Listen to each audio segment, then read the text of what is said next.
Hello, my name is Darrell, And my name is Greg. and this is Inside the Mastermind. And you may ask yourself, what is a mastermind?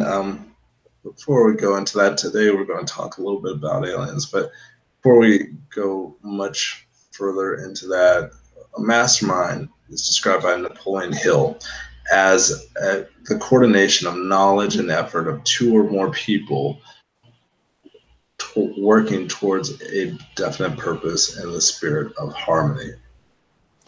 And here at Inside the Mastermind, we focus on five main areas of life, which include mentally, physically, spiritually, financially, and socially. And we are here to actually improve these areas in our own lives, as well as help you, the viewers, do the same and create a life of meaning, abundance, and greatness. Yes, sir. Yes, sir. So, yeah, before we go into talking about aliens, which I know Greg is like really excited to do right now, got to come with a corny joke here. So let me go ahead and do that real quick. So, um, Greg, what did the alien say to the measuring cup? Uh, he said, "E.T. phone home." No, it said, "Take me to your liter." Uh, so, yeah, as far as aliens go, I believe that there is. I personally believe that there is beings that, or the possibility of beings that have a higher evolution, are higher on the evolutionary chain than us there, and maybe more advanced than us. And I think it's just kind of a matter of mathematics when you really think about it, seeing as there are billions upon, I think billions upon billions of stars. I might be wrong about that. Maybe there's only millions upon millions of stars. But regardless, there we are just circling around one of those millions of stars. So with there being millions of stars out there, the likelihood of there also being possible life on other planets, it's just kind of unquestionable in my mind. How do you feel about the topic, Greg? Oh man, yeah, that takes me back to I believe it's the Drake equation.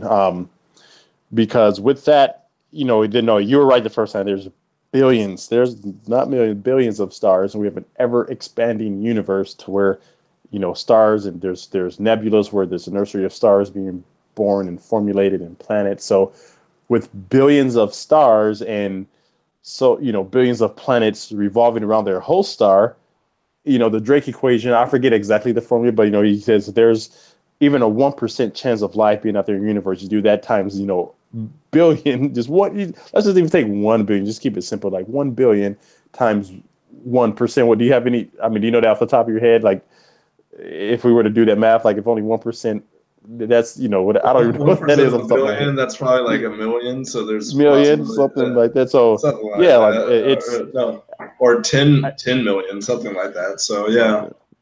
But I just don't believe that we are the only living intelligent life out there. There's because when you look at even in our own solar system, there's other planets. Just to have other planets out there revolving around the sun, have the land sending rovers to that can land on other planets and rove through. To me, that alone that's just for me. That shows okay, well, there's life out there because you can physically stand on another planet that has an atmosphere and clouds and wind and dirt and rocks. It looks literally just like Earth, like Mars looks just like Earth, but more red tint. Yeah, I just don't. I just for me, I just feel like there's an inner deep. I feel like I'm connected with the universe, and we're all star people, which we're made from particles of space.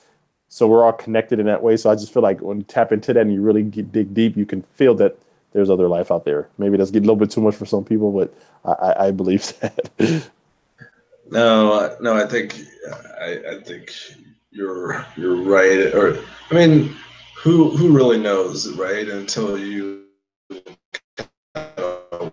walk up to know. But I think the odds are in favor of there being kind of a higher power. I think part of the reason why I'm guessing there, it seemed like spacemen, UFOs, and whatnot really came about and started to become kind of in the popular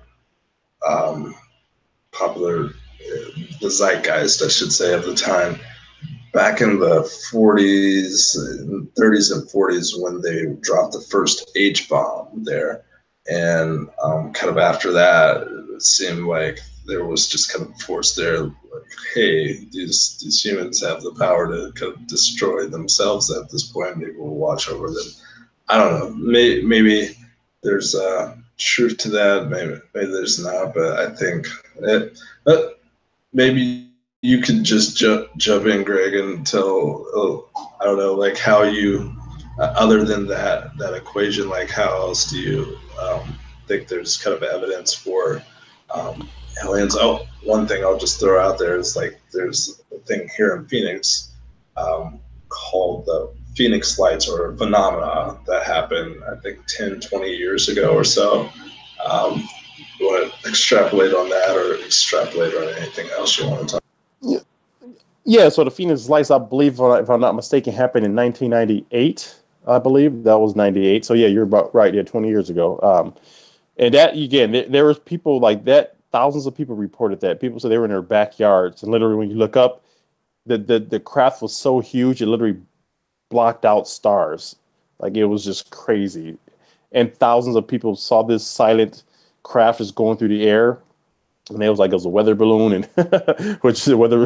That's their excuse for everything. And to me, that's like offensive, when, because I just think human, the average population is so stupid that they can just say anything, and some people do buy that. So, but I believe if you really dig down deep and just look at history, like look at the ancient Egyptians, we still cannot reproduce pyramids to that exact structure, and each brick weighing tons, like hundreds of tons or thousands of tons. They say our technology can barely even lift those, one of those bricks. Just, and when you go deep in those pyramids and even just look at cultures and the Mayans, like they were so knowledgeable on certain things. Again, we're taught to look at those civilizations as being stupid and Neanderthal and very, you know, uh, ancient. But again, they have things that we can't even reproduce. I do believe that ancient life did come from the stars. And if you look at a lot of ancient cultures, they all have reference to star people. Like, people came from the sky, star people. They ascended from the heavens.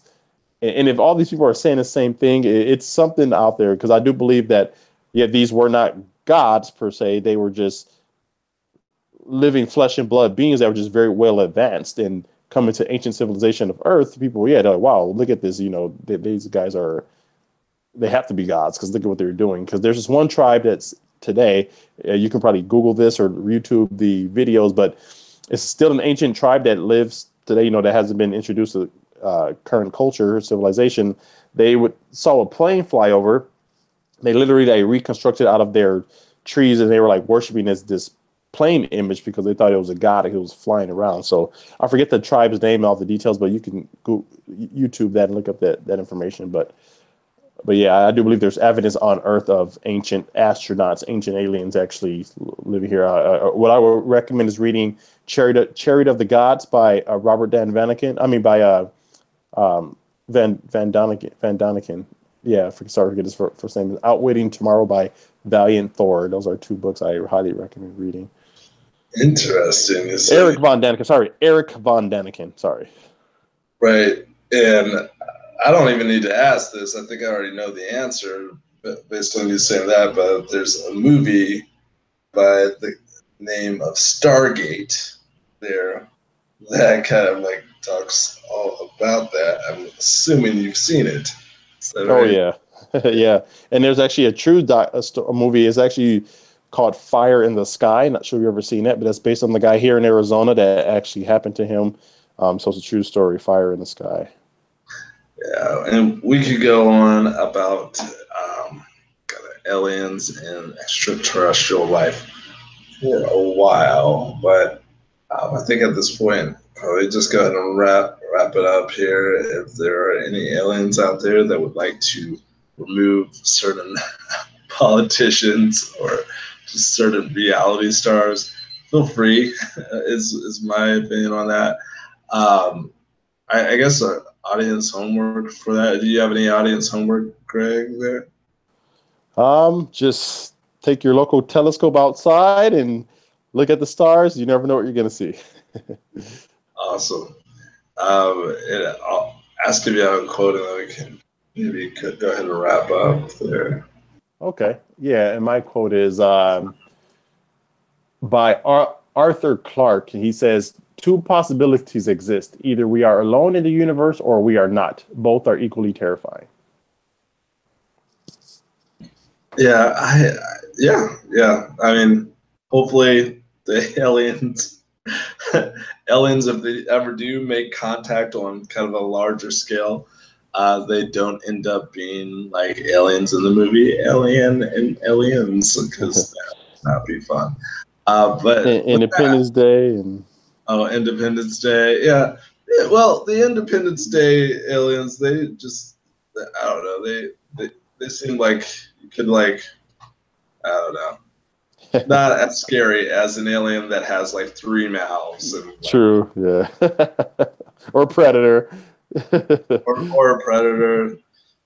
We could just start naming off all the alien movies out there and stuff, but I just hope that an actual black alien with no eyes and just a hunger for humans dying never comes to pass. There's not in our reality anyway. That being said, Greg has a great blog website called planetgreenzen.com. Go ahead and check it out. It's got great inspiration, things to help you get motivated, and some products there that will help you on your journey as you look for a healthier, better, more successful life. Thanks, Darrell. And if you guys are looking to join the mastermind group just as this one, go ahead and connect with Darrell. He will have his information in the description below. Click on that link, submit your application, and then he'll let you know what the next step will be. But definitely submit your application and see if you can come on a show with us. Awesome. And with that, we'll go ahead and bid you guys adieu. If you enjoyed this episode, please go ahead and share it out with friends, family, whoever, and subscribe. If you did not like it, please go ahead and reach out to us, give us some feedback on how we can improve. And with that, I would say live long and prosper, friends. Bye, guys. All right.